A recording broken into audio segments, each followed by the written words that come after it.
আজকে টিউটোরিয়ালে আপনাদের সবাইকে স্বাগত। তো আজকে আমরা দেখব বেসিক কিছু কোয়েরি। তো বেসিক কিছু কোয়েরি শেখার জন্য আমাদের যেতে হবে কোথায়? Localhost slash PHP MyAdmin. তো এখানে এসকিউএলে যেতে হয় আমাদের। তো এখানে আমাদের কোয়েরিগুলো লিখতে হয়। তো আসলে আজকে আমি এটা ইউজ করব না, আমি ইউজ করব একটা উইন্ডোজের একটা মাইএসকিউএল সফটওয়্যার আছে, যেটা গ্রাফিক্যাল ইউজার ইন্টারফেসের ভিতরে আমরা ওয়েব বেস যেটা আছে এটাই সবাই ইউজ করি।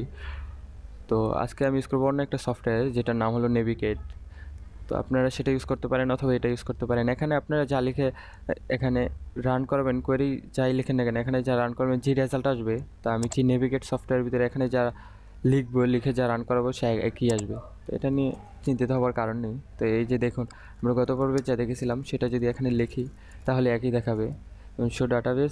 শো ডাটাবেজেস এখানে ডাটাবেসগুলো দেখাচ্ছে, তার মানে একই দেখাচ্ছে।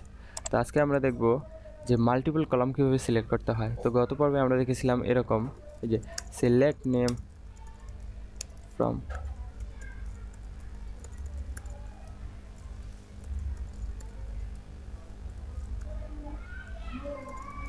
কাস্টমার্স, এরকম করে দেখছিলাম যে শুধুমাত্র একটা কলাম দেখছিলাম, একটা কলাম নেম দেখছিলাম। আজকে আমরা দেখব মাল্টিপল। তো তার জন্য আমাদের করতে হবে সিলেক্ট নেম। যদি আমরা নামের সাথে আইডি দেখতে চাই তাহলে আগে আইডি দিলাম, তারপরে নেম ফ্রম কাস্টমার্স।